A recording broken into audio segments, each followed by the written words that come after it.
Hey everyone, it's the end of June, and that means we've already officially completed 6 months of 2025. 6 months ago, many of us were buzzing with motivation, armed with a long list of New Year's resolutions and ambitious goals. So how are those resolutions doing now? For many of us, the truth is we may have fallen a bit flat. We've slipped out of routines, abandoned goals, and perhaps even receded into some less than ideal habits. And you know what? That's okay.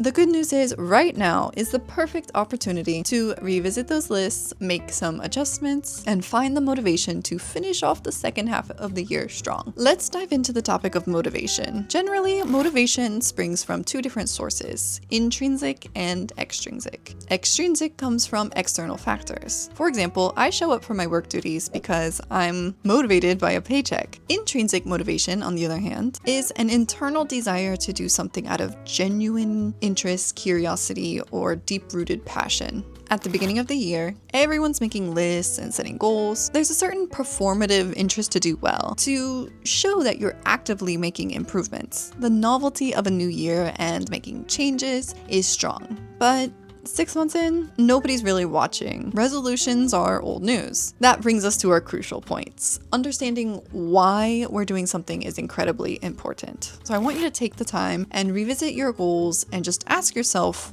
why? Why did you want to achieve this particular goal? Was it mainly performative? Perhaps based on standards that just don't resonate with you anymore? And if that's the case, then good riddance. It's okay to let go of goals that no longer serve you. Or maybe you had a goal to write something, to finish a story or an essay, but you've made little progress in these past 6 months. Well, why did you want to write this? Did you want to just publish it and get attention? Did you want to have your voice heard? Try to remember what exactly inspired the goal in the first place. The key here is to identify if your why is strong enough to sustain you, even when the initial external motivation fades. If the reason is deeply personal and meaningful, you're much more likely to stick with it. If it was more about external validation or a fleeting interest, it might be time to let it go or reframe it. If there are any goals or resolutions that just don't feel right anymore, it's okay to abandon them. Not all projects need to be finished,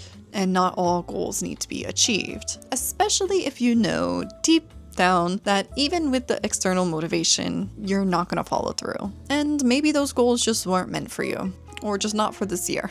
For many of us multi-passionates, we need to follow the sparks of passion. When we try to force something, it quickly feels boring, disingenuous, and can even make us start to hate that interest. If you've been keeping a list of all your projects, interests, and hobbies, maybe it's time to pick a new thing to focus on. You can always come back to a pursuit later. Now, let's talk about adding in some external motivators. If you want to keep up with a resolution, but your self-discipline is lacking, it's time to bring in some support. There are many ways you can do this.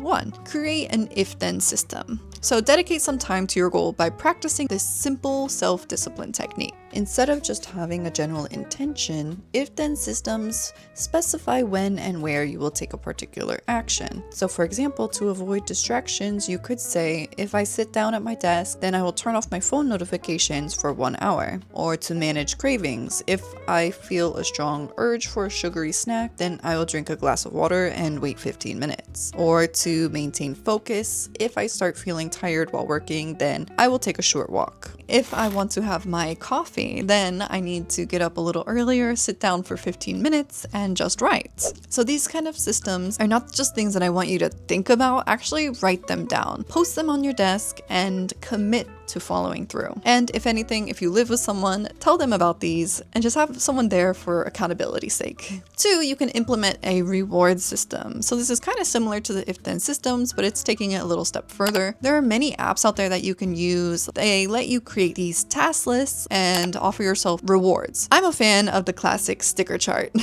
Yes, I might have been teaching to young students for far too long, but it works. And it's a great way to use up any of those stickers that you have. I just made this sticker chart in Canva. I printed it out. I made a list of the different tasks that I wanted to get done, and I used some color-coded stickers. Then I promised myself a reward after completing the entire chart. It's motivating, fun, and it makes me much more likely to follow through. And lastly, track effort, not results. So grab a tiny journal and call it your small wins journal. Every time you make progress on one of your goals, even if it's just for 10 minutes, write it down. The key to this is not focusing solely on the end result, but focusing on the journey along the way. This makes the goal seem much more manageable and gives you tangible proof that you are working on something, even if the big results aren't visible yet. And finally, switch up your routine. If you've been trying to force yourself into strict routines that lead to burnout and abandonment, then it's time to create ones that offer more flexibility. Instead of trying to get up at 6 a.m. every single day and make progress on multiple pursuits, maybe you should follow a monthly cycle instead, taking it week by week and making it based on your mood. So dedicate one whole week to your more productive tasks like major projects.